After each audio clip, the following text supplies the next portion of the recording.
Good evening, traveller. This is Sir Everest. Tonight we'll walk gently through a quiet question. What was truly considered beautiful in the medieval world? Not the noise of a court spectacle, but the small rituals of care.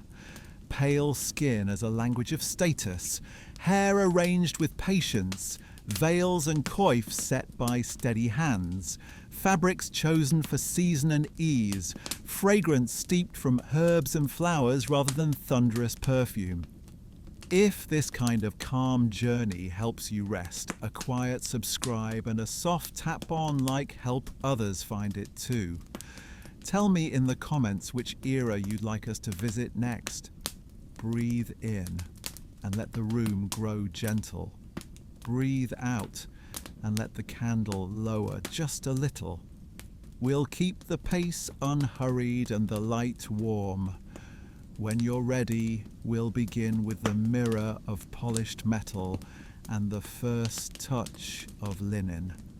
A small, steady entrance into medieval beauty. Tonight we begin with a quiet language the medieval world understood at a glance. The language of skin and light. Not a law of nature, only a custom learned over time. That paleness suggested shelter, rank, and a life kept at a certain distance from weather and soil. We will move slowly and with kindness to all the lives inside this language, because fields and courts both carried their own forms of care. First, imagine the border between house and street at dawn. The courtyard is still cool. The stone holds the night's softness. A pitcher of water waits by a copper basin. Someone draws it, not with haste, but with the steadiness that keeps a day from scattering. In this small corner of the world, a veil is lifted from a peg. Linen is folded and refolded, and a hood is chosen to keep sun from the face. Later. Beauty here begins with preparation, with a wish to arrive at the day unharmed. The countryside breathes differently. A path lifts through wheat and rye. The wind finds a way between stalks and brings the scent of earth with it. Faces here carry the light they earn, brown where work is long, freckled by seasons, weathered in a dignity that never needed approval. In towns and courts, however, fashion read skin as a message about time. Pale suggested that a person's hours were given to books, accounts, prayer or music indoors, that labour under the open sky belonged to others. You can disagree with the message and still understand how it was read, the way one learns the script of a place before deciding what to write with it. Cloth is the first translator. A wide-brimmed hood shades cheek and brow. Veils soften the edges of the face and calm the look of sun. A coif, close and neat, says order and attention. In winter, wool keeps the air at a friendly distance. In summer, layered linen slows the reach of light to the skin. None of this needs to be severe. The effect is quiet, the intention gentle. Keep the body well, keep the hours from leaving marks too quickly. At a table by the window, a small bowl of herbs waits in water, warmed by the candle. Rosemary and sage are not magic, they are memory and patience. A cloth is dipped and pressed to the face. It does not change who a person is. It changes how the day will feel against the skin. Nearby, a little pot of beeswax stands ready to seal a scratch of dryness, and a pinch of ground flowers adds a note that is more comfort than announcement. The scent does not arrive before the person, it lives close to the pulse. Outside, the sun tests the street.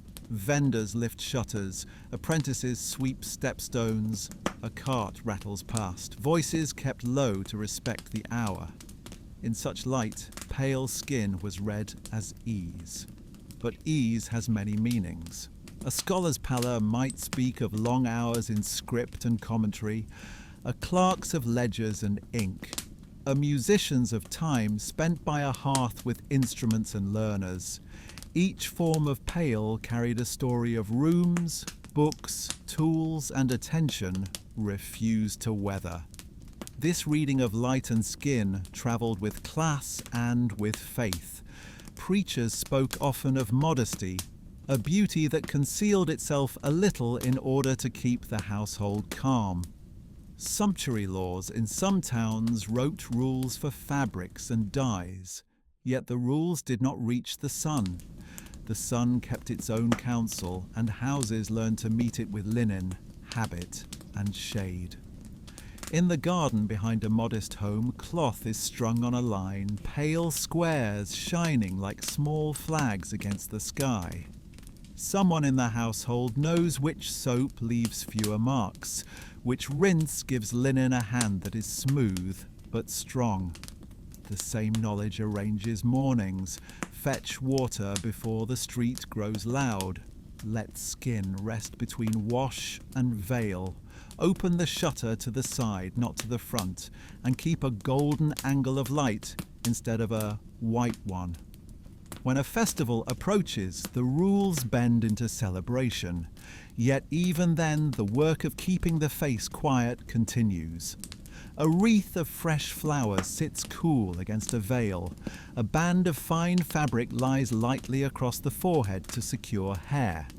Colours move into the day, saffron at a hem, a thread of blue at a cuff, while the face remains a place of calm. Beauty turns its volume down so that speech and song may have room. In the fields, a woman ties a scarf not to hide, but to hold the world back just enough for the task at hand.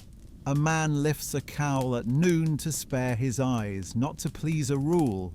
Children run without any of it in mind, storing a summer of colour as a memory they will carry through winter. Pale here is neither aim nor symbol. It is a season that will come again when snow settles on thatch, and the stove draws every person close. Travellers notice the difference between regions. In clouded coasts, paleness happens without effort.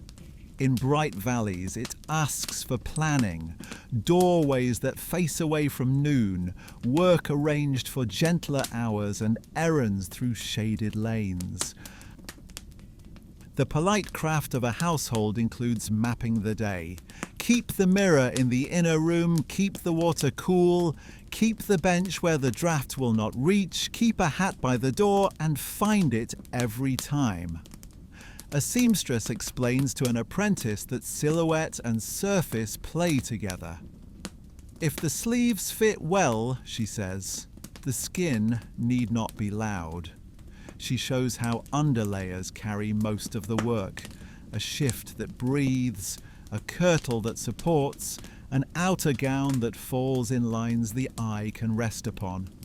When fabric skims instead of clings, light treats the body kindly, and the face does not need rescue from glare. The apprentice learns to test cloth by sound as much as sight. Linen whispers, wool answers, silk is secret. Monasteries keep a related vocabulary. Brothers and sisters move between shadow and page, their hours measured by prayer, bell, and ink. Their faces are pale because their days are enclosed, but the paleness is not meant as display. It is a side effect of time given to thought. When the porter opens the gate to a visitor, the visitor sees not a rule enforced upon the face, but a life carried within it. Courts polish the language until it shines. Ladies speak in veils and hats about gardens and music and letters, yet their talk is also of light, which arcade offers shade at midday, which cloak sits best upon the shoulders in winter without overcome the air, which pigment in a miniature painting captures candlelight on a cheek without turning it to fire.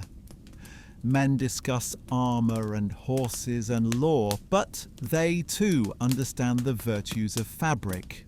A hood worn against sun can keep a mind useful in the afternoon when others must rest.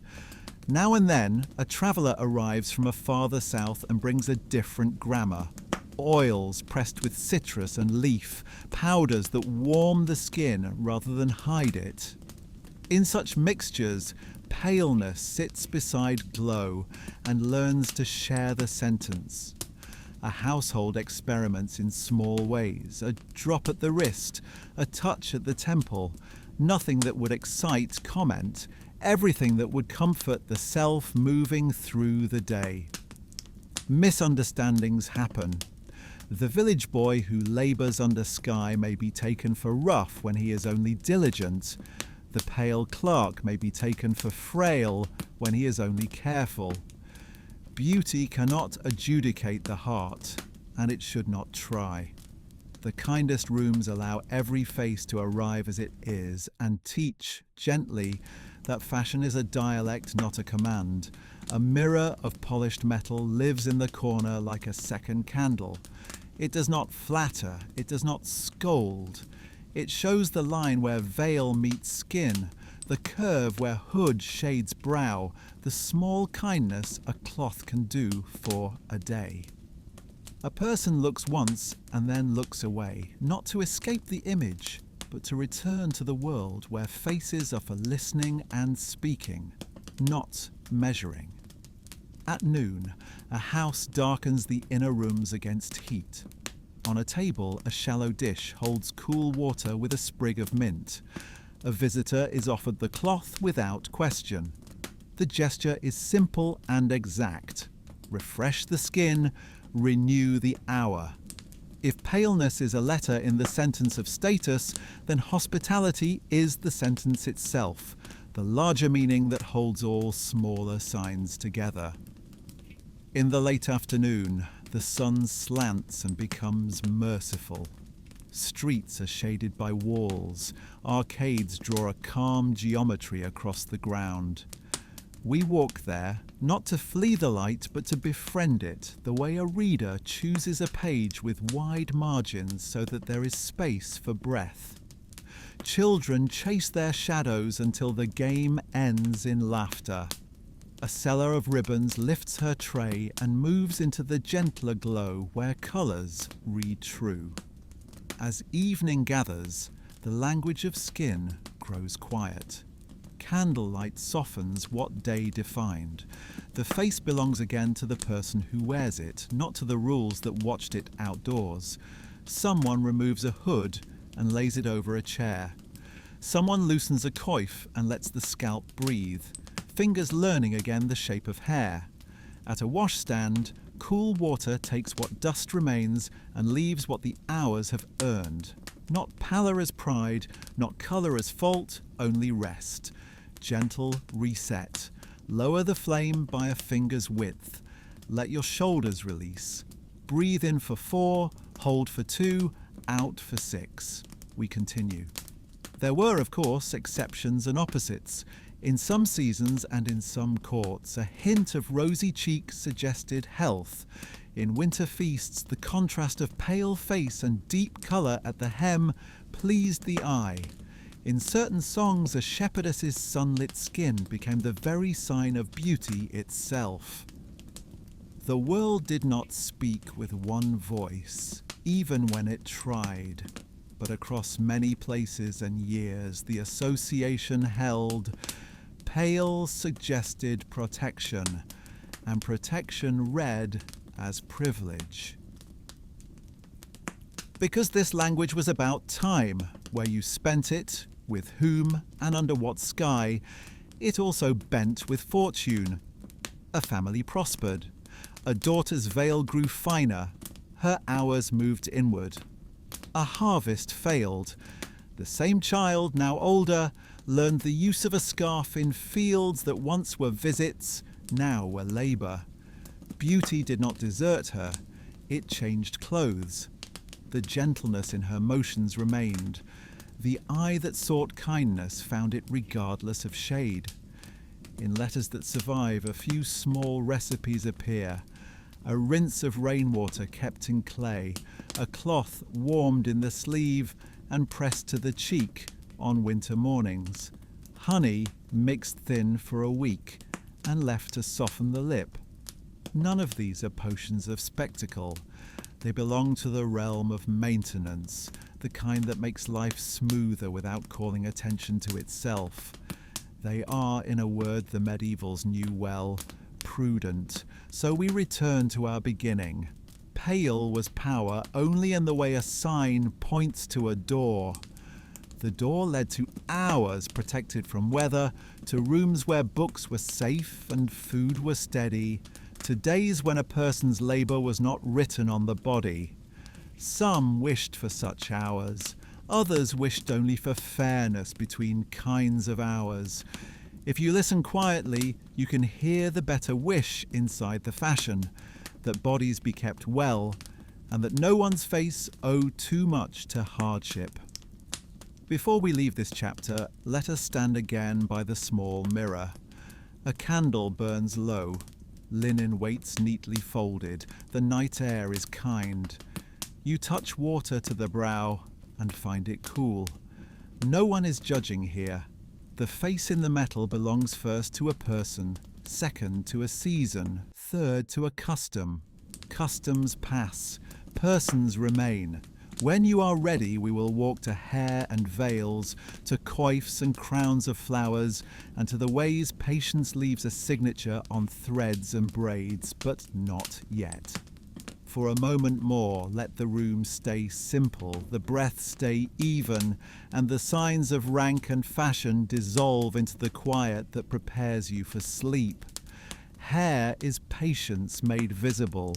In the medieval room, it is not a spectacle first. It is a practice.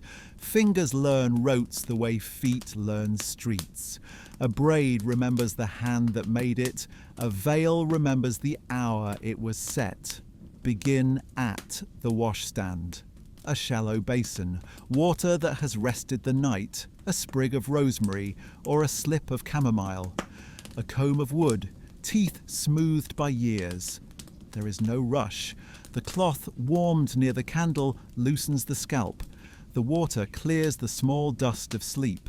The comb passes once, twice, then pauses to let the hair fall back to itself. Beauty here is not a performance. It is maintenance, a steadying of the day.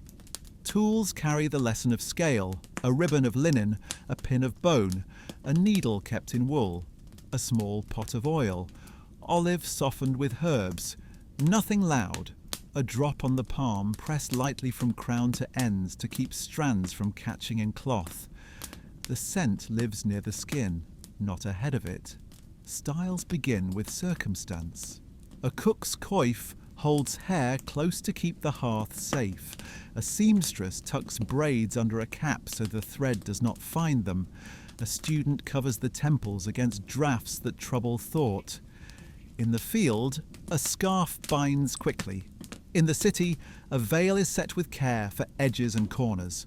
At court, a hood frames the face like a soft doorway.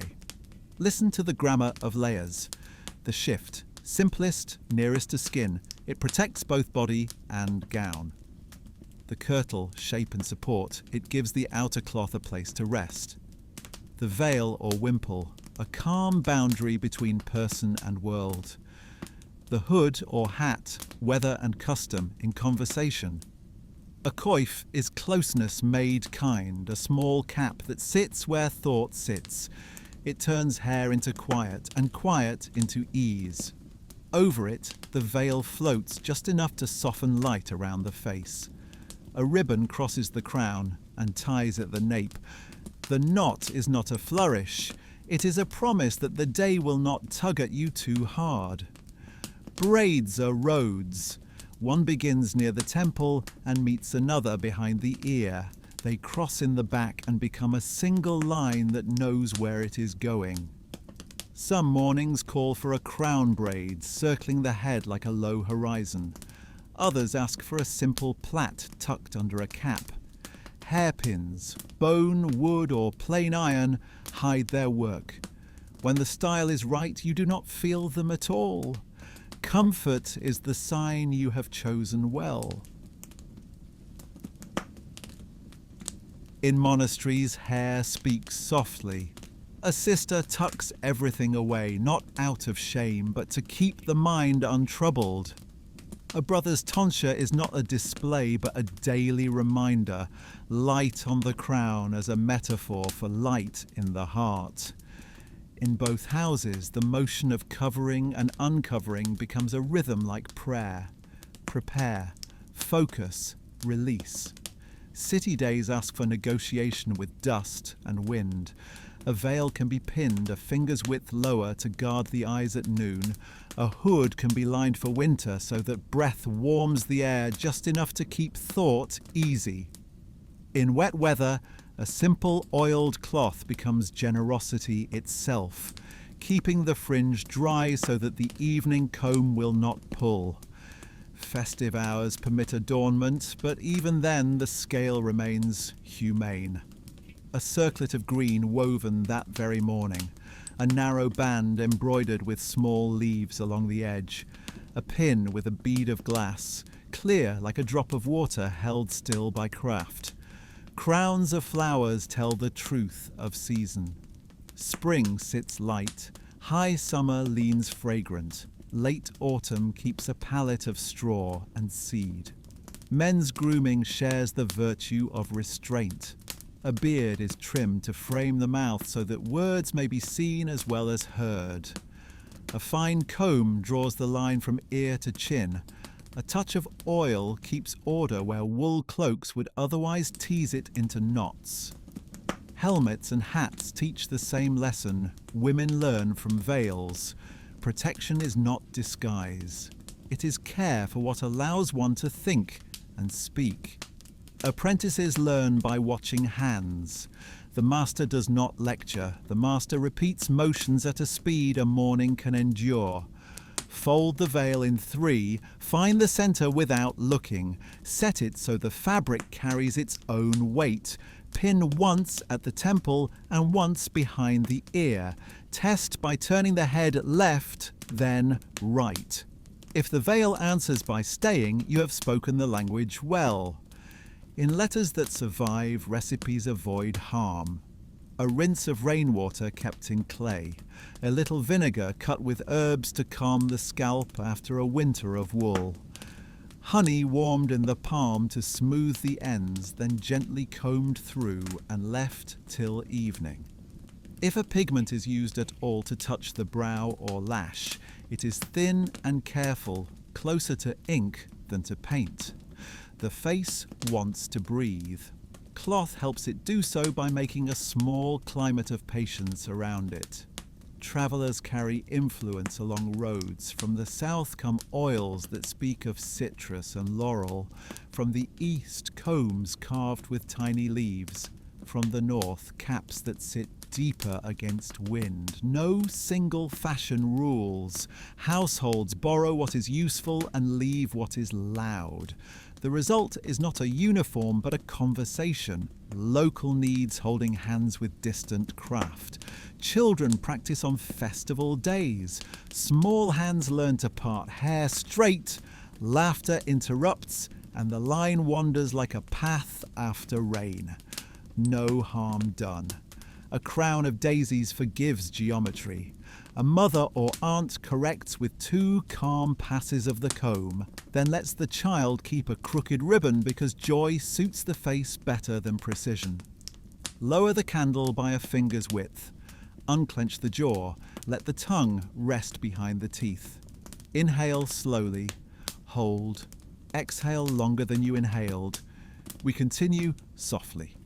Evenings return what day arranged. Pins come out and wait in a small dish. The veil folds itself by memory. In half again, a last fold that teaches the hands to be precise when the mind is tired. The comb passes through hair that has kept its order not by force but by forethought. If a braid has left a wave, it is not a flaw but a record of time well kept. A final cloth at the washstand eases the scalp. The drop of oil used at dawn is not repeated. The skin will do the rest if you let it. Sleep loves clean linens and hair that doesn't tangle. Before the candle is pinched, someone places the comb where mourning hands will find it without thinking. This is the kindness that future you can feel. If this gentle walk is helping you rest, a quiet subscribe and a soft like help the next traveller find the path. Tell me, if you wish, which medieval room you'd like to visit after this. Before we close this chapter, consider how these habits speak beyond fashion. They say, keep what is near you in good order. Choose tools that do not fight you. Let beauty be the byproduct of care. In such rooms, faces can belong first to persons and only then to rules. When you are ready, we will step into cloth itself, silhouette and fabric, and listen to how linen, wool and silk arrange the air around the body. Skin keeps the weather's stories.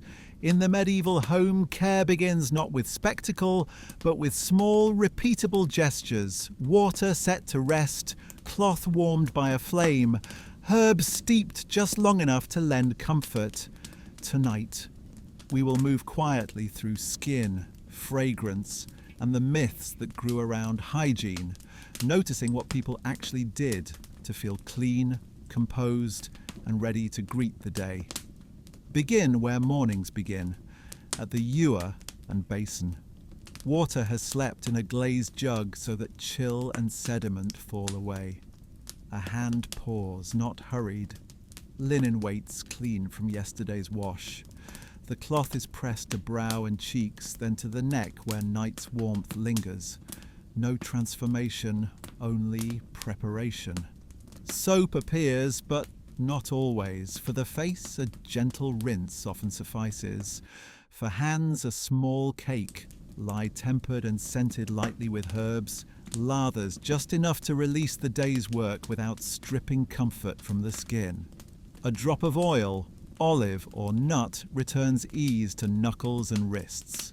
The point is not shine, the point is calm. Fragrance in this room speaks in a whisper. A water may be steeped with rosemary, sage or lavender. A cloth is dipped and pressed, leaving only a trace. A little pomander, spice saved in a small cage of wood or metal, keeps close company in crowded streets. Scent here is for the wearer more than the room, a private boundary that steadies the breath. What about baths? The truth is a spectrum. Everyday life leaned on basins, cloths and partial washings. Full immersions happened as household, season, water and custom allowed. Towns with bathhouses kept a social ritual. Monasteries kept a rhythm suited to rule and season.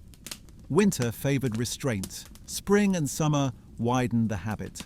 Across regions, methods varied. The desire to feel ordered did not.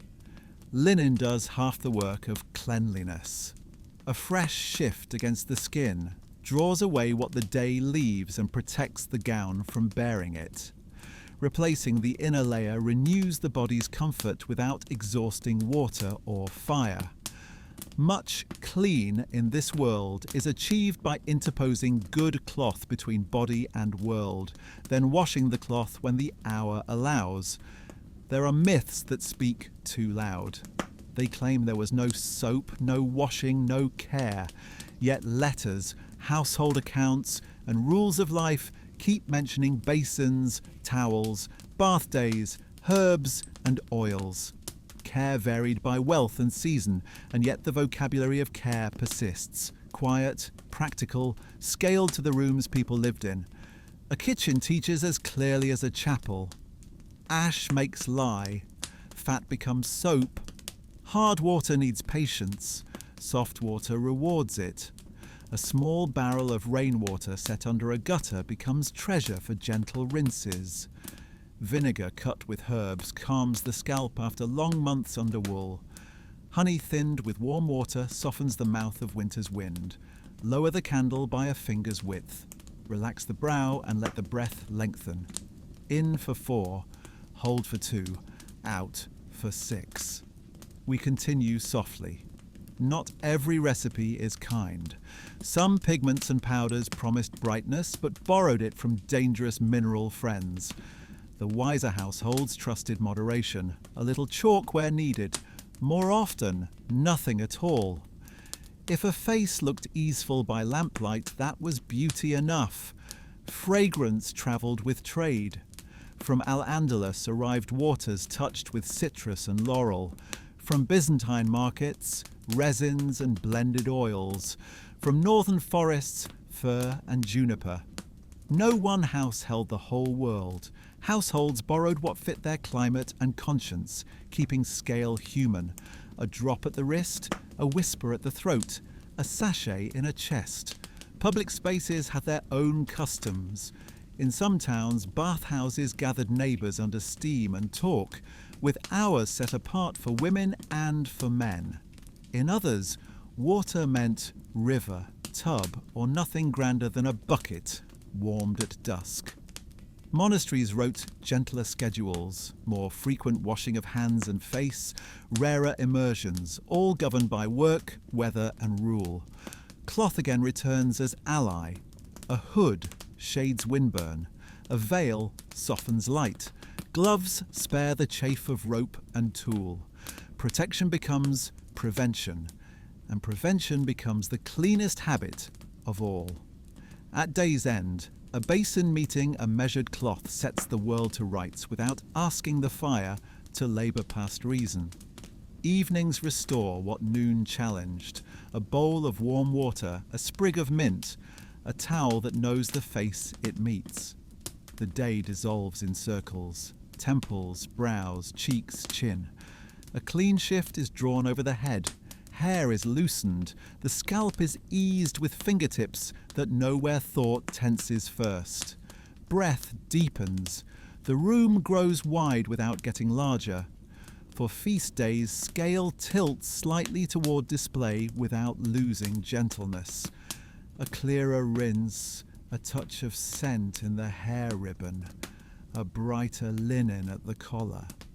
But even then the voice of care stays soft. The face remains a place for listening, the room a place for company rather than performance. Travellers carry customs both useful and loud. From every journey, the wise bring home what helps mornings be easier and leave behind what exhausts them. Cleanliness that endures arrives as a routine that a tired person can still keep. Water, cloth, breath, order, sleep. If this calm walk is easing your night, a quiet subscribe and a gentle like help other travellers find the path. Share in the comments a small ritual, water, cloth or scent that brings you peace. Before we close, let us set the room for rest. The basin is emptied and wiped. The towel is hung where morning hands will find it. The candle is trimmed to half. If myths made the past seem careless, rooms like this answer with patience. Measured water, clean linen, and an ease that belongs more to kindness than to spectacle. When you are ready, we will step into silhouette and fabric, linen, wool, and silk, and listen to how they shape the air around the body. Silhouette is how fabric arranges the air around the body. In the medieval room, it is made not by force, but by patience. Layers that support one another until the eye can rest. Tonight we will listen to linen, wool, and silk, and to the quiet workmanship that lets a person move through the day without hurry. Begin with the simplest garment, the shift. It sits closest to skin and keeps peace between body and gown. Good linen makes a small climate of ease. It breathes, it wicks, it washes well. When the shift fits, neither clinging nor dragging, the day already has a kind foundation. A neat hem, a smooth seam. These are not decorations, but comfort held in place. Above the shift, the kirtle carries shape. Laced with modesty and care, it does not squeeze. It holds. The goal is neither tightness nor spectacle, but a line that lets breath travel. shoulders settle, the spine lengthens, the ribs feel companioned rather than enclosed. A well-made kirtle makes walking feel like reading a clear page. The outer gown completes the sentence. Its weight is a promise to the weather. You may visit, but you will not rule. Cloth hangs in panels that neither shout nor hide. Sleeves fall in lines the hand can memorize. The skirt moves as if it knows where it is going. When the gown meets the kirtle in friendship, the eye reads calm before it reads colour. Listen to linen first. Spun from stalk and patience, it has the hand of cool water and the voice of a whisper. In summer, it lifts heat away. In winter, it stands between skin and wool so that both may be kind. Its virtue is truth. It shows the cut of a seam and punishes careless stitches, which is how it tutors the hands that make it. If you crumple linen and smooth it again, you watch a small mercy in real time, the return from crease to ease. Now wool, the ally of seasons. It holds warmth without heaviness, drinks dye well, and forgives a hurried hand more readily than linen does. Woven tightly, it keeps wind at a respectful distance. Woven loosely, it becomes a cloak of air. Wool remembers the person who wears it and grows willing over time. When brushed, it speaks in a low tone, like bread cooling. And silk, the quiet traveller. Not for every house, not for every hour, but when present, it carries light the way a calm voice carries a room. Silk does not shout. It softens edges like lamplight through a thin curtain. A small binding at the cuff, a facing at the neck, a careful ribbon. These are enough to let silk offer its gifts without turning the page too bright for sleep. Tailors and seamstresses teach that silhouette begins on the table, not the body. Patterns are geometry learned by hand, rectangles for thrift, gauze for movement, triangles where the figure widens and narrows. When cloth is cut with respect, it wastes little and forgives much. A good fitting is a conversation. Lift the arm, breathe, turn, breathe again. The stitching follows the rhythm of breath so that the garment remembers it later. Colour enters like a friend who knows how to knock. Wool welcomes deep blues and greens, warm reds, quiet browns. Linen tends toward the pale of its making, though careful washing and sun teach it to glow. Silk, even in small quantities, catches candlelight and returns it with gratitude. Dyes had customs and costs. Sumptuary rules sometimes fenced them in. But colour was, in the end, a matter of degree. Enough to please, not enough to shout. Fabrics speak in sound as well as sight. Linen whispers, crisp and brief. Wool answers in a rounder tone, a soft hush with every step. Silk keeps a secret. The faintest sigh when sleeve meets sleeve. If you close your eyes and turn slowly in a quiet room, you can hear an outfit tell you whether it is ready for the day's work or for the evening's company. Weather writes its own commentary. In rain, a well-fulled wool cloak becomes a room one may carry. Water beads, shoulders stay willing, thought continues. In heat, linen rules, air passes, salt dries, the hour is bearable. Between the two, silk is seasonless by being small. A facing, a lining, a binding that rescues the place where cloth rubs and would otherwise tire. Maintenance is the hidden half of beauty. Linen asks for clean water and a steady hand at the wringing. Wool rewards brushing and rest. Silk prefers patience and cool shade. A mending basket sits ready.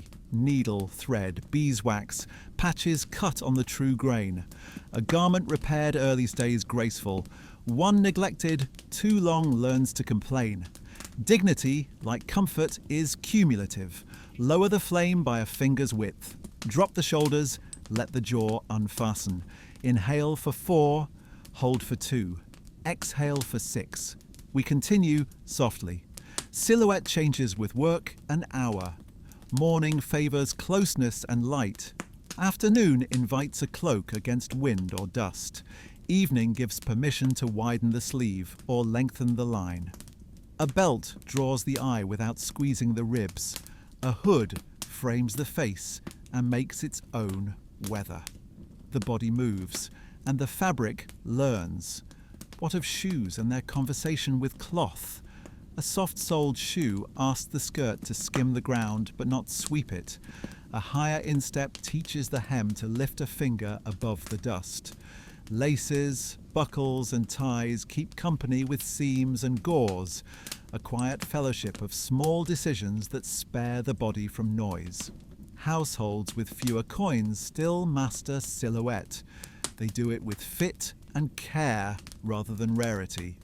A well-cut kirtle in sturdy wool can look more at peace than a costly gown cut poorly. The hand knows when cloth has been treated kindly. Seams lie flat, panels align. The garment hangs straight and then forgets to be noticed. Festivals permit an extra note without breaking the cord. A narrow band of silk at the cuff is enough. A hood lined in a better wool turns winter into a negotiable friend. A brooch, plain but thoughtfully placed, becomes punctuation rather than speech. The goal is ease made visible. Travel carries fabrics across borders. From Al-Andalus, fine weaves and scented oils for their care. From Byzantine looms, patterns that suggest garden walls and fountains. From the north, fulling methods that make cloaks reliable as a vow. Households borrow what helps and let the rest pass by. In this way, a town learns to dress its weather with wisdom gathered at a distance. Laundry is choreography. Hot water for what can bear it, cool water for what must last. Ashlie made mild, soap cakes saved for hands and hems. Cloth is pressed, not twisted, laid flat, not abandoned, dried where the wind is honest but the sun is not unkind.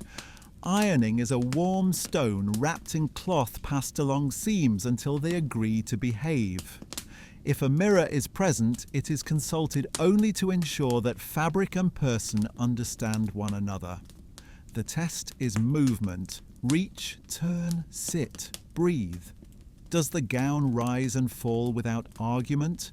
Do sleeves accept their duty without complaint?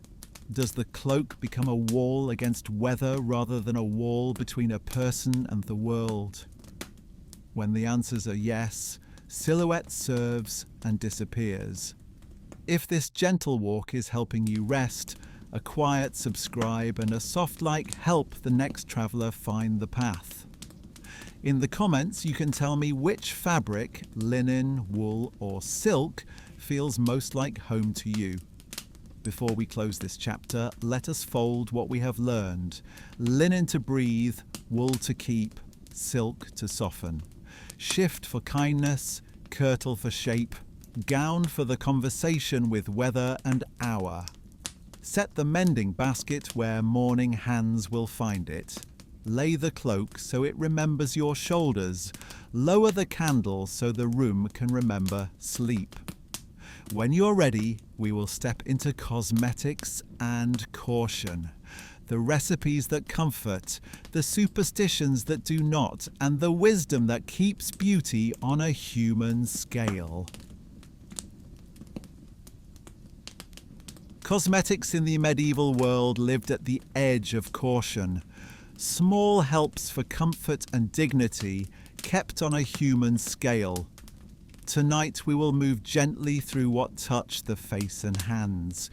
The balms and waters kept near the mirror, the pigments used sparingly, and the superstitions that spoke too loudly for their own good. We will keep our pace unhurried, letting the room stay quiet while the jars and cloths tell their careful stories. Begin with the table where light is kind. A small mirror of polished metal leans against a folded cloth. Beside it, a jar of honey thinned with warm water, a pinch of chalk kept in paper, a dish of rose water, a little pot of beeswax softened with oil. Nothing here intends transformation. Each thing asks only to make the day smoother.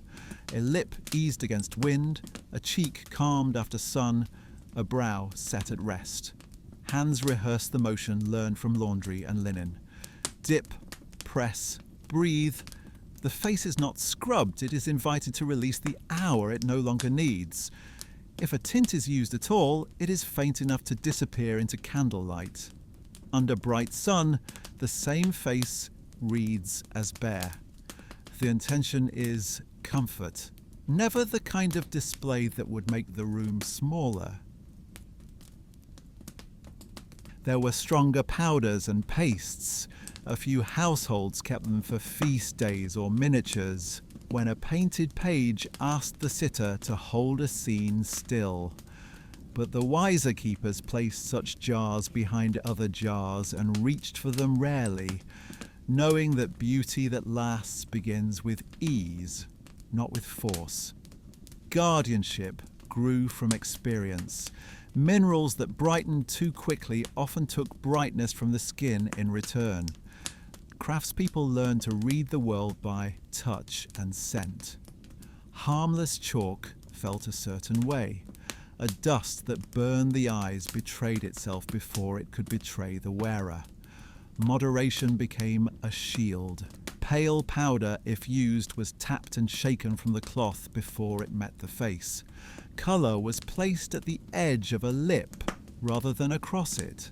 The lash, if darkened, was touched with something closer to ink than to paint. Fragrance returned as a companion rather than a herald. Rosewater touched to a ribbon that would sit near the hair. Lavender pressed into a small sachet for a chest of linens. A pomander carried in the palm through crowded streets. If someone could name the scent across a room, the scale was wrong. Scent worked best when it persuaded the breath to slow. Work and worship shaped the palate. In monasteries, simplicity kept company with health, a clean face, a small salve for winter, no colour where colour would distract the mind. In markets and courts, restraint carried a different grammar but the same courtesy. Let the eye rest on fabric and line first, on the clarity of speech next, and only then on the quiet of skin. Travel widened choice without breaking measure. From Al-Andalus, waters touched with citrus and laurel taught households to think of freshness as a note rather than a chord. From Byzantine trade, resins and compounded oils arrived with careful instructions. The careful kept the instructions. From the north, waxes and balsams remembered forests and skill in winter winds. Lower the candle by a finger's width. Let the breath lengthen. In for 4, hold for 2, out for 6. We continue softly. Superstition likes shortcuts. It promises that a face can borrow someone else's season by way of a jar. But jars are poor thieves. What lasts is habit. Good sleep, clean linen, water measured with care, air allowed to move through rooms. The kindest cosmetics therefore look like furniture. Useful, durable, modest in pride, and generous in service. Recipes travelled mouth to ear more than page to shelf. A grandmother's note might say only, "Steep the flowers till the water changes voice." Another would advise, "Test a new powder on the inside of the wrist, then wait the hour it takes to know its mind." These instructions protected faces without drama. The knowledge moved forward because it asked little of a tired person and less of a thin purse. Feast days shifted the dial without snapping it. A touch more colour where song would be loud enough to forgive it. A clearer rinse so lamplight read the skin as rested. Even then the room kept its balance. The person returned from the feast still recognisable to the mirror that waited at home. Households mapped the year through care. In winter, balms sat nearer to the lamp. In summer, waters rested by the coolest wall. Spring asked people to forgive their faces a little while the air changed. Autumn returned the favour by making mirrors kind again.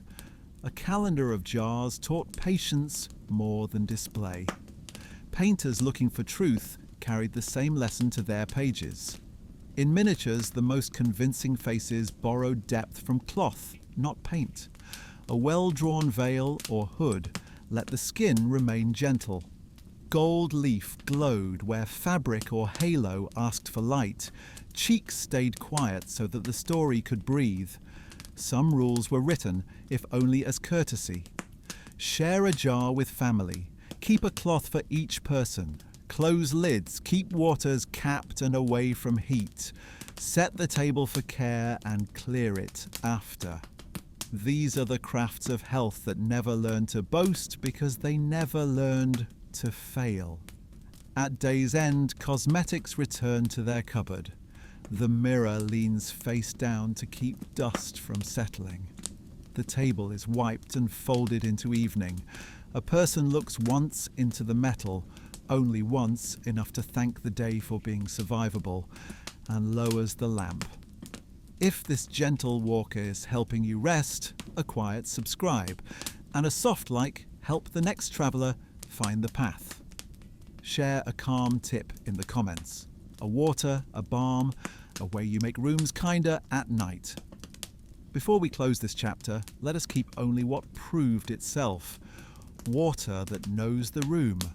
Cloth that respects the skin. Scent that stays within a breath. The rest can live in stories. When you are ready, we will step to the other side of appearance. Masculine ideals and the posture of presence, and listen to how beard, bearing, and tools of daily life shaped the quiet face of a medieval day. Masculine beauty in the medieval world spoke more in bearing than in ornament. A face could be plain, a garment spare. If posture was steady, speech measured, and tools kept in order, the whole person read as composed. Tonight we will move gently through beard and hair, through the way a man stood and walked, and through the quiet grammar of clothing and gear that signalled readiness without noise. Begin at the washing place. A basin of cool water waits. A cloth is wrung carefully and pressed along jaw and cheek. If there is a beard, it is trimmed to frame the mouth so that words may be seen as well as heard. A fine comb finds its path from ear to chin. A touch of oil settles any wayward curl that wool cloaks might tease into knots. If the face is shaven, the razor is kept honest on leather. The final pass is slow, the breath longer on the exhale so the hand will follow it. Beauty here is clarity. The mouth unobstructed for language, the eyes clean of strain. Hair is modest by intent. Too much display distracts from purpose. Too much neglect burdens others with discomfort. A cap or coif keeps hair where thought lives. A hood respects weather as a partner rather than an enemy. The lesson repeats: protection is not disguise. It is care for what allows one to think and speak. Bearing begins at the spine. A bench adjusted to the right height lets the back keep its long curve without stubbornness. Standing, the shoulders settle by themselves when breath is given room. A belt is not a tug but a measure.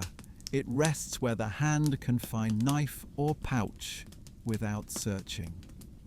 A person who wastes no motion is a quiet comfort to everyone nearby. Clothing completes the sentence. Linen at the skin, wool without pride above it, colours chosen for work and season. Browns and greens for woods and fields, greys and deep blues for town and road. A mantle or cloak hangs as a small promise to the day's weather.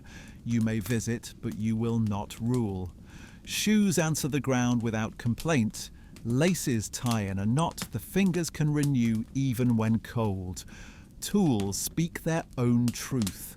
A knife kept sharp for bread and cord, a purse with coin and thread, a writing kit for those whose work keeps ledgers and letters, a rosary or tally cord for those whose hours are counted by prayer or by lot.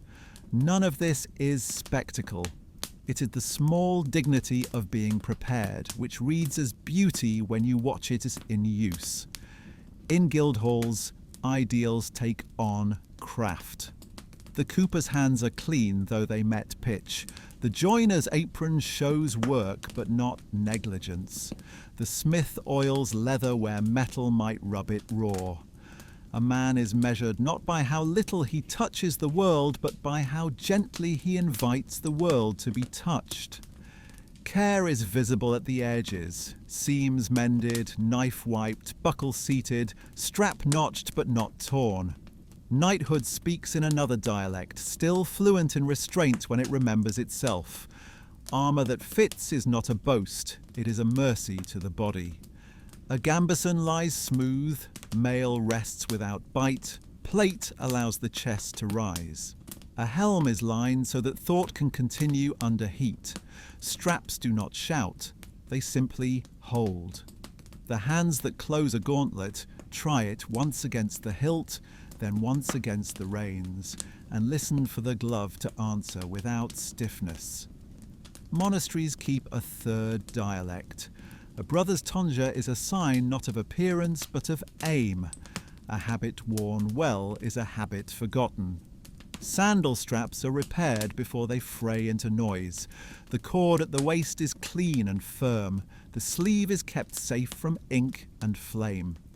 Beauty in this house is obedience to work, pages unblotted, lamps tended, voices low. Even in courts with display visits more often, the best men borrow from quieter rooms. A beard trimmed for speech, a mantle that moves without dragging, rings chosen for memory and pledge rather than for glare. Etiquette is simply the external name for kindness. Arriving on time so others do not wait in cold or heat, keeping the voice level so servants are not made ashamed in public, standing so that elders may sit first. The body is the message. Clothing and ornaments are footnotes. Consider the grammar of gesture, the open hand that points with the whole palm rather than a single finger. The pause before speaking that lets another finish without hurry.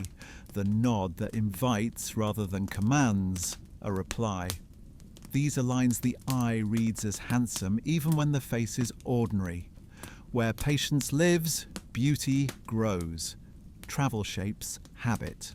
On the road, pack light and set order the same way each morning.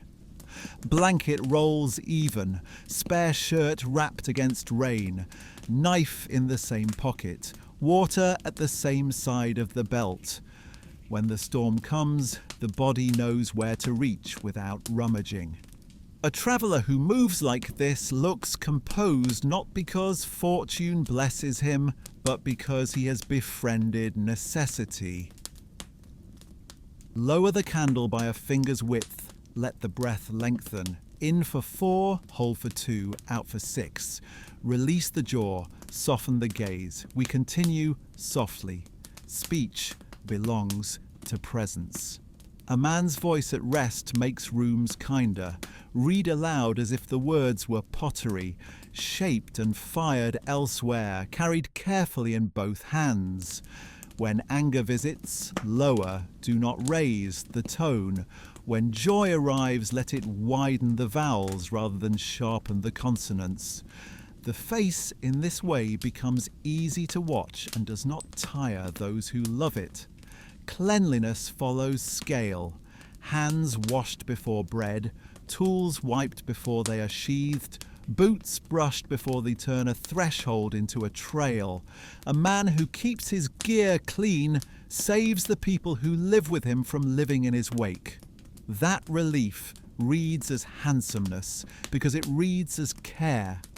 Sumptuary rules, where they apply, draw fences that are sometimes just, sometimes merely loud. A thoughtful man reads them as weather. Obey when obedience keeps peace. Ignore the vanity beneath them. Choose dignity in the spaces they leave. A well-cut wool tunic worn with pride of service speaks more of worth than a borrowed brocade worn for noise. Fatherhood, apprenticeship, and friendship all teach posture. To carry a child, the back bends without collapsing. To teach, the hand covers the student's hand briefly, then lifts away so that learning can stand up by itself. To keep a friend, laughter is easier than pride.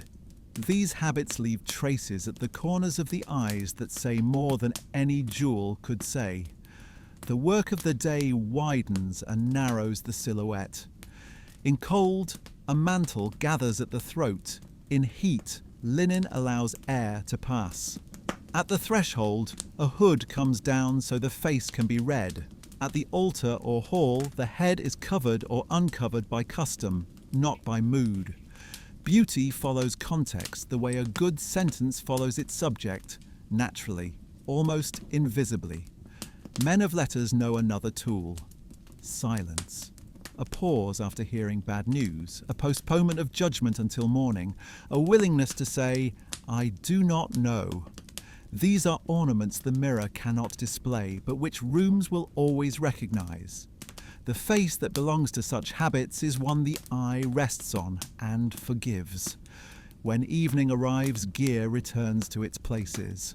Knife wiped, strap hung, boots set where the leather can dry without hardening into tomorrow's pain.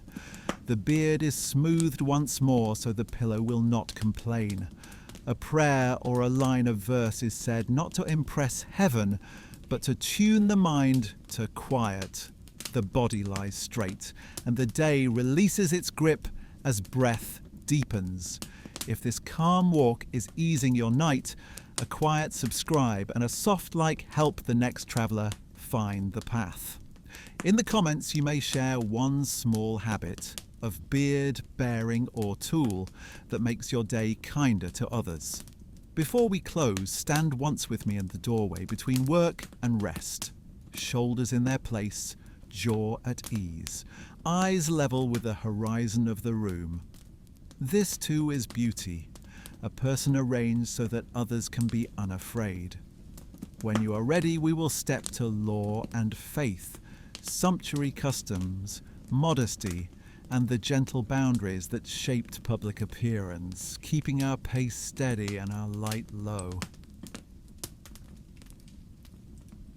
Sumptuary laws are the polite fences of the medieval street, rules that tried to guide cloth and colour so that public life remained legible and, some hoped, modest. Faith, meanwhile, spoke in a softer register, sermons and customs that armed the body to be a quiet guest in the room. Tonight, we will walk gently between law and counsel, noticing how households navigated status, modesty, and the wish to keep peace without turning beauty into noise. Begin at the threshold of a town hall. Notices are posted: which furs belong to which ranks, which fabrics may be worn by whom, what width of sleeve is allowed this season, what jewels are proper for feast and what for ordinary days. The list looks stern on the wall, but in practice the rules must meet weather, work, and wedding days. A city may forbid a train that drags through the street, only to allow it at procession. A fabric named too expensive for daily wear may appear as a narrow facing at the cuff and trouble no one. Law in this domain is often a negotiation carried out with needle and hem. Faith asks something simpler and deeper, that garments help the soul stay attentive. Modesty is not a punishment of the body, but a way of giving others room to breathe. Veils and wimples keep focus gentle. Hoods shield the face from heat and stare. Belts and laces teach the posture of readiness rather than display. In sermons, the counsel bends toward charity. Dress so that your neighbour can listen to the words and not be forced to watch the cloth. Households translate both voices, law and faith, into routine. A chest holds everyday linen, sturdier wool for work, and a better piece kept wrapped for high days. A ribbon brightens the face without dazzling it. A brooch closes a cloak without advertising the purse. Children learn a friendly rule. If a garment makes it harder for you to be kind, that garment is louder than the room requires. Status is written into this world because most lives are woven to service and order. Yet status can be carried without sharp edges. A lady's veil of finer weave reads as rank. It need not read as pride. A merchant's good wool says diligence before it says coin. A clerk's neatness honours the office more than it honours the self. When law succeeds, it protects this ease. It prevents a few from turning the street into a stage that everyone else must watch. Enforcement is mostly pen and purse. A fine for the sleeve that grew beyond its allowance. A reminder that certain furs belong to higher officers. A friendly warning to a family whose feast attire borrowed too boldly from court. Tailors and seamstresses learn to keep their customers safe. This edging is allowed. That width will bring a letter. Quiet craft becomes a shield. The threshold between permitted and forbidden is measured in fingers, not in shouts. Faith's counsel shows most clearly at the edges of the face. Veils settle the gaze. Collars draw a boundary that invites conversation rather than contest. In some houses, hair is covered to honour marriage. In others, the cover keeps dust from thought and thought from vanity. The intention is steady across differences. Let clothing make room for speech, prayer, and work. Guilds and confraternities contribute a civic grammar. On processions, colours align by craft. Dyers keep one hue, weavers another. Bakers wear flour-clean linen as a sign of trade and trust. The sight is orderly rather than ostentatious. Children watch and learn to read the town the way they read a psalm, by repeated lines and gentle refrains. There are seasons for bending the rules. The city knows this. Weddings widen the palate. Feast days raise the tolerance for shine. Funerals turn the volume down without insisting on one colour for all grief. Law, at its best, recognises that life requires both quiet and brightness, and that both can be kept humane. Travel, as always, complicates any fence. A traveller arrives from the south with silk that drinks light, from the east with a pattern that suggests gardens and fountains, from the north with wool so well fulled that rain loses interest. Towns respond by finding compromise, allowing a small binding in a rare cloth, permitting a foreign cap in a style that keeps eyes at ease, forbidding only what would turn the street from legibility to spectacle. Monasteries keep their own plain speech. A rule specifies habit and belt, sleeve and hood.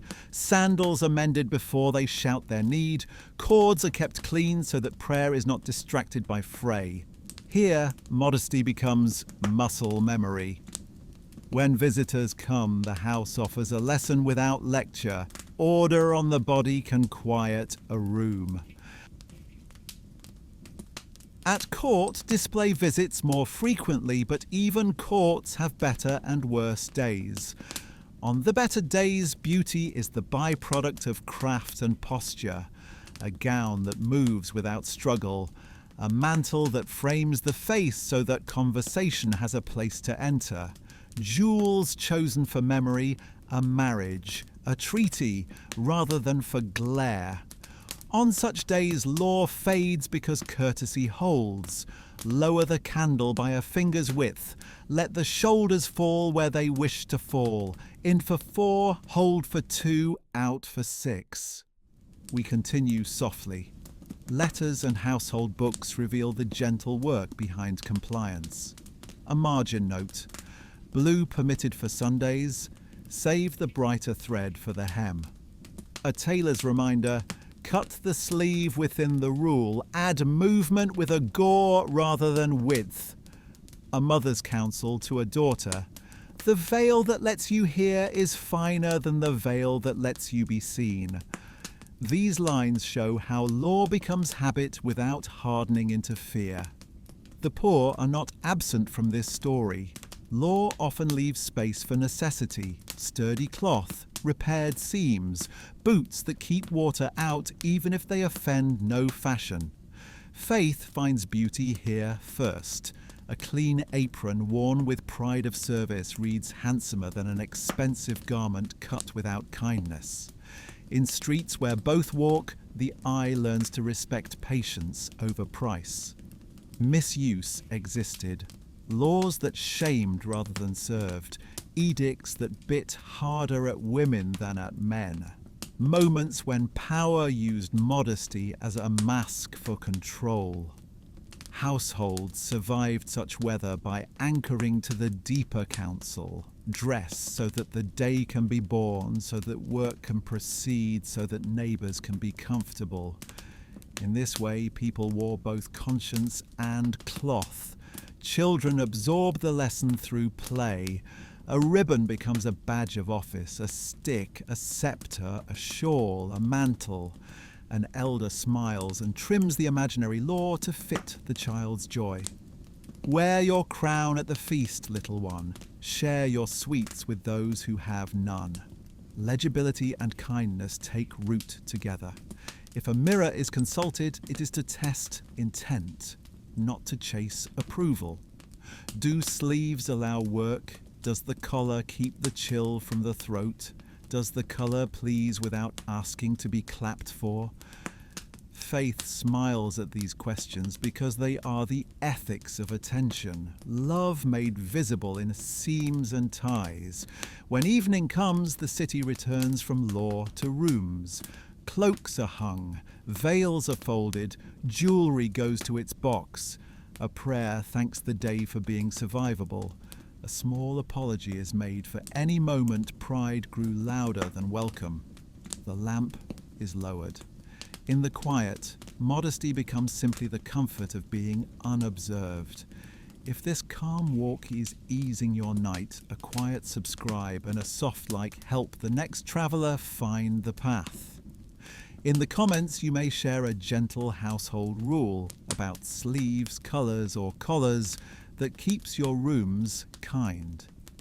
Before we close this chapter, let us stand once more at the town gate as travellers arrive. Law keeps the path readable. Faith keeps the pace humane. Tomorrow we will visit the crossings of influence, Al-Andalus and Byzantium, where fabrics, scents, and small skills travelled into new rooms without losing their softness. When you're ready, we will walk there together, with the candle low and the night friendly to sleep. Cloth and scent travel better than trumpets. They cross borders in small packets, trim, ribbon, a vial, with less noise than a banner, and change a room more gently than a decree.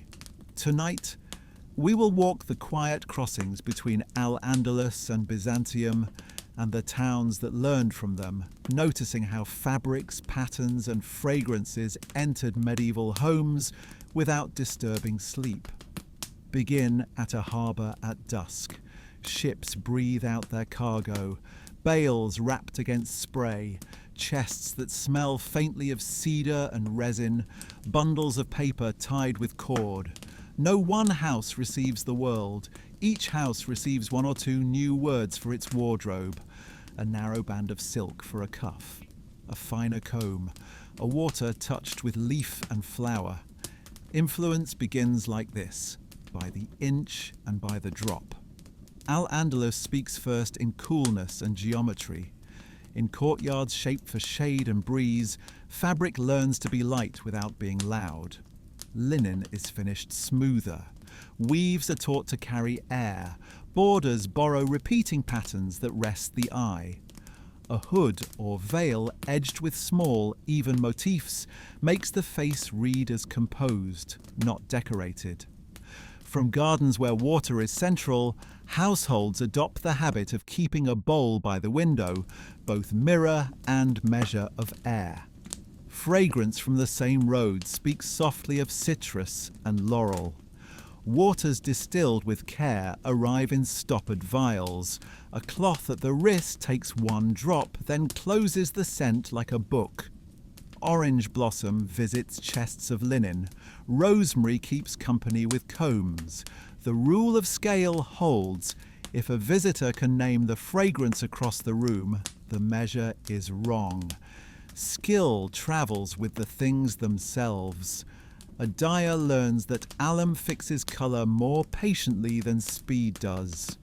A weaver studies a border and discovers how a line can turn a corner without breaking rhythm. Tailors copy a cut that lets the shoulder carry weight kindly. The news that arrives is not just that something exists far away, it is that hands here can make a version suited to this weather and these laws. Byzantium speaks in light. Silk here is taught to catch flame without burning the eye. Patterns recall mosaics, gardens in squares, vines in measured curls, stars tamed into tessellations. Gold thread is not common, but its idea is that cloth can hold a little of the candle and return it calmly. A facing at the neck, a binding at the cuff, enough to turn evening into a friend without waking the street. Etiquette crosses with fabric. Courts that borrow Byzantine tone learn that bearing is the first garment and that jewels are notes rather than music. A mantle's line becomes a sentence. A clasp becomes punctuation. Homes far from palaces receive a distilled lesson. Let fabric help the body stand well. Let pattern teach the eye to rest. Let the room, not the person, be the performance. Trade routes thread the lessons together. Italy catches both winds, the Andalusi sense of air and the Byzantine love of light, and sends north-trimmed versions, ribbons, small brocades, pattern books with margins full of tailor's notes. Guilds read and adapt. A weaver in a northern town cannot copy a Mediterranean evening, but can copy the repeat that quiets the mind and the seam that spares the shoulder. Law meets novelty at the door with a measuring tape. A city may forbid whole garments in rare cloth, yet allow a finger-wide binding. This is how influence survives fences, as edges, facings, narrow bands that carry story without breaking order. A veil remains modest while learning a kinder drape. A hood keeps its duty while borrowing a facing that greets winter with more grace. In kitchens and still rooms, knowledge condenses. Distillation improves, slower, steadier. Waters hold their character longer and bite less. A household's cupboard acquires 3 small bottles where once there was one. A plain rosewater for every day, a brighter citrus for festival mornings, and a balm for winter that remembers resin and pine.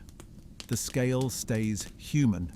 The year is mapped by scent the way a psalm is mapped by refrain. Homes choose what to keep by the test of fatigue. If a technique is beautiful only when the house is rested and rich, it will not last. But if a border can be tied by a tired hand, if a rinse can be made from herbs that grow at the wall, if a cut makes walking easier in rain, then the new word stays in the local language of care. Lower the candle by a finger's width. Let breath fall into an even tide. In for 4. Hold for 2. Out for 6. We continue softly. Consider a single sleeve. From Andalusi pattern, it borrows a quiet repeat that calms the eye. From Byzantine habit, it borrows the notion that the cuff may return light without glare. Local law gives the width. Local weather chooses the weight. Local hands decide the hem. The result is not Andalusi or Byzantine. It is a neighbour taught by travel. Children notice first what does not change: linen at the skin, wool for weather, sleep without argument.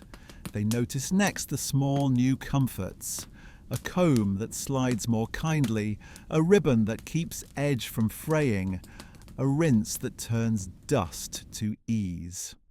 This is how influence should arrive, where people must wake early, as help, not as spectacle.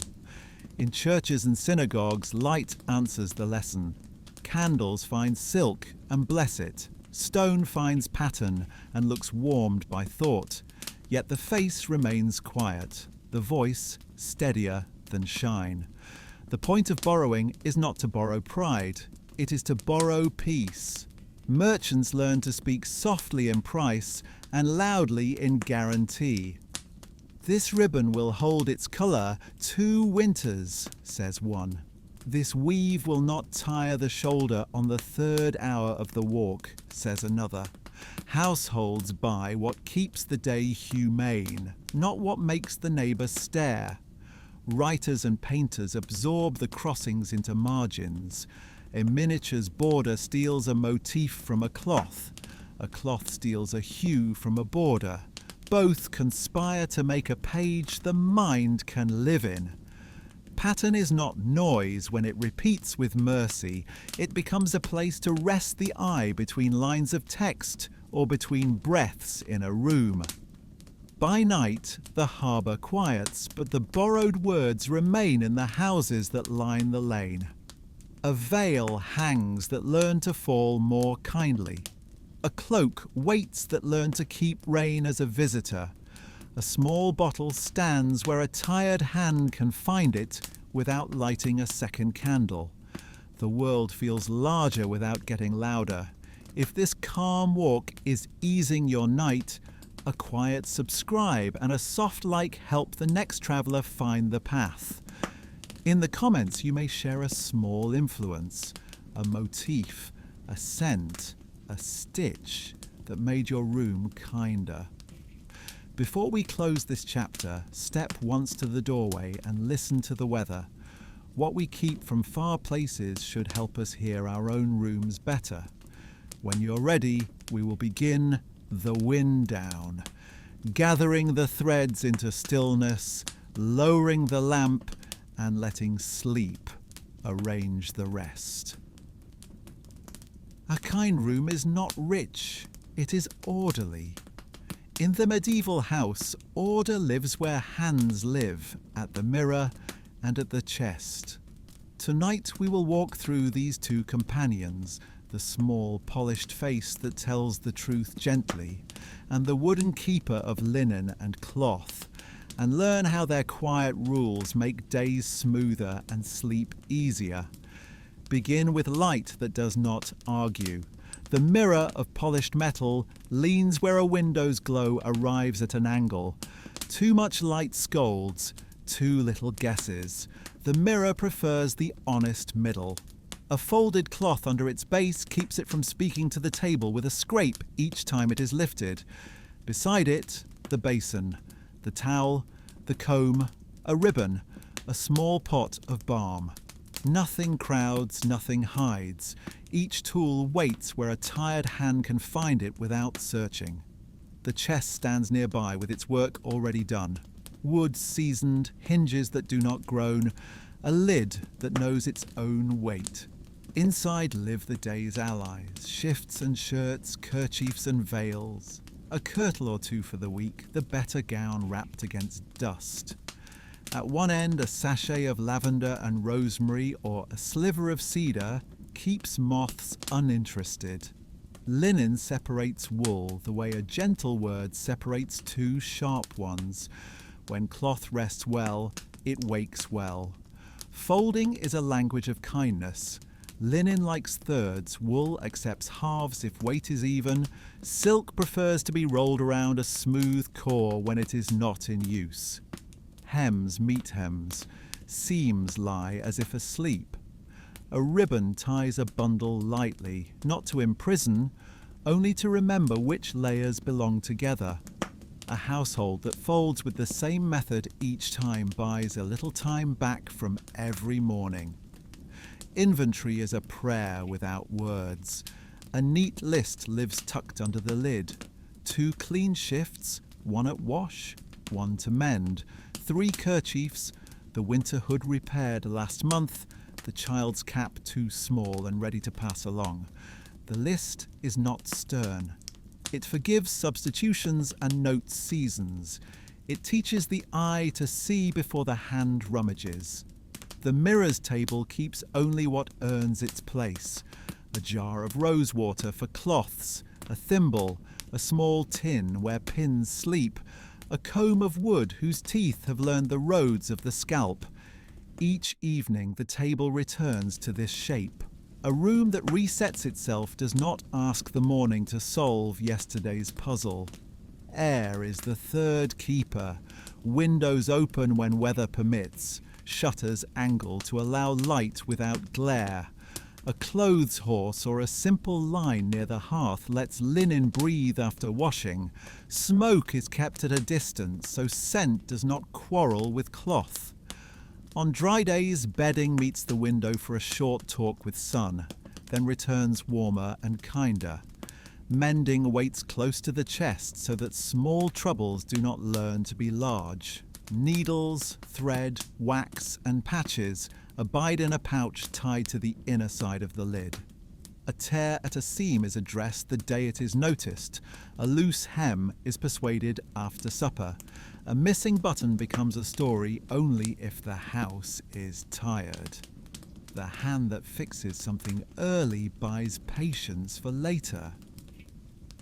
At the mirror, posture is the first garment. The body stands where breath is comfortable. Shoulders set themselves when the jaw forgets to clench. The testing is simple. Turn, reach, sit, breathe. If cloth agrees with each motion, the day will not complain. The mirror sees enough to confirm this, then is ignored. Faces are for listening and speaking, not for interrogation. Scent has its shelf. Waters stand stoppered, away from heat. Sachets keep to their chests. Pomanders rest in small bowls. A house that can name its fragrances can also quiet them. A drop at the wrist should accompany a person, not a room. Before sleep, lids close and ribbons knot. The night belongs to clean air. Children learn the house by imitation. A small mirror at their height, a tiny comb, a ribbon kept where little hands can reach. They fold one kerchief badly and keep it because joy sits better on a crooked line than on a scolded straight one. In time, their folds improve. The room forgives until the hands remember. Travel teaches economy that returns home as wisdom. A narrow chest or a stout bag is packed the same way each journey. Linen against skin, wool against weather, the better piece wrapped and placed where it will not be crushed. A list in the lid becomes a ritual. The path of hands remains the same abroad and at home. The body then finds things by memory even in an unfamiliar room.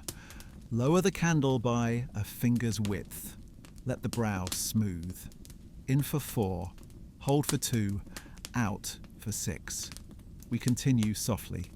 Candle order is room order. Flames live where sleeves will not find them. Wicks are trimmed to keep smoke from inventing its own curtain. Before the lid of the chest closes, wax is checked for drips that would write permanent stories on cloth. A snuffer sits near the mirror, because breath should be saved for sleep, not spent on flame. seasons write notes to the chest. In spring, lighter linens move upward, winter wool drifts toward the bottom and waits without sulking. In summer, a net or parchment keeps moths from finding a home. In autumn, mending comes earlier in the evening when light is brief. The chest is a calendar disguised as furniture. The floor around the chest asks to be simple. Rushes are renewed. The path from bed to basin to chest stays clear. Shoes live where feet expect them. The broom knows the corners by heart. When the night wakes someone, the room can be crossed by memory and not by hazard. This is a gift given to future hours by present ones. Guests read the room without being told. Hooks by the door keep cloaks off chairs. A bench receives a bundle. A small cloth on the mirror tells a visitor that tomorrow's light will be kind. A house that practices such courtesies notices that anxiety goes missing and does not write to announce its return. The chest keeps stories as well as shirts. A letter lies under the better gown. A toy waits in a corner for a child who now reads psalms. A veil remembers a vow and a day with cool wind. The mirror knows these things without saying them. When a person dresses, they borrow not only fabric but the patience of those who kept it ready. Evenings are the room's recital. Pins return to their tin. The comb sits teeth down where dust cannot find it. The towel hangs where morning hands will meet it. The chest closes with a modest sound and becomes a table for a folded cloak. The mirror turns its face down to sleep. Small rituals finish the day without noise, and the bed receives a body that is already calmed by order. If this gentle walk is helping you rest, a quiet subscribe and a soft-like help the next traveller find the path. In the comments you may share one small habit of folding, listing or mending that makes your room kinder. Before we leave, let us make the room ready. The list is checked. The sachet is pressed to wake its scent. The candle is pinched with thanks. The mirror, the chest, the air, and the quiet form a household choir that sings at a volume fit for sleep. When you are ready, we will lower the lamp and let stillness finish the work we have begun. We have walked softly tonight, through pale as a language of time, through hair and veils arranged with patience, through skin and fragrance kept on a human scale, through linen, wool and silk shaping the air, through careful cosmetics, through the posture of presence, through modest laws and kind customs, and along the quiet roads where Al-Andalus and Byzantium lent small comforts to distant rooms. Now the house is ready to sleep. Set the little mirror face down so it will not gather dust. Fold the cloth once, then once again, so morning hands will find it. Lay the comb where habit lives. Pinch the candle just enough that the flame remembers how to be small. If thoughts are still busy, we will make them simple. Gentle breath. In for 4, 1, 2, 3, 4. Hold for 2, 1, 2. Out for 6, 1, 2, 3, 4, 5, 6. Again, quietly. In. Hold and out. The room widens without getting larger. Let the body follow the inventory of rest. Brow smooth. Jaw unclenched. The tongue rests behind the teeth. Shoulders where they wish to fall. Hands a little warmer than the air. Feet heavy as if the floor were a friendly shore. Nothing more is required of this day. If you are still with me, we will visit each chapter as a kindness rather than a lesson. Paleness read as shelter, but kindness read as beauty. Hair remembered the hands that cared for it. Veils remembered vows and weather. Cleanliness began with water at rest and linen that carried half the work. Silhouette was patience, shift for kindness, kirtle for shape, gown for the conversation with the hour. Cosmetics were furniture, useful, durable, cautious. Masculine presence was bearing, gear in order, speech at ease. Law kept streets legible when courtesy failed. Faith asked the body to be a quiet guest. And from far harbours came small helps, patterns that calmed, oils that steadied, stitches that spared the shoulder. If sleep is near, let it choose you. If sleep is shy, we will lower the light once more and try a slower tide. Breath like the sea. In for 5. 1, 2, 3, 4, 5. Hold for 5. 1, 2, 3, 4, 5. Out for 8. 1, 2, 3, 4, 5, 6, 7, 8. Feel the bed lift and fall like a quiet boat. Let the oar be your breath. Before the candle goes, a word of gratitude. Thank you for letting me keep you company. If this calm journey helped you rest, a quiet subscribe and a soft like help other travellers find the path.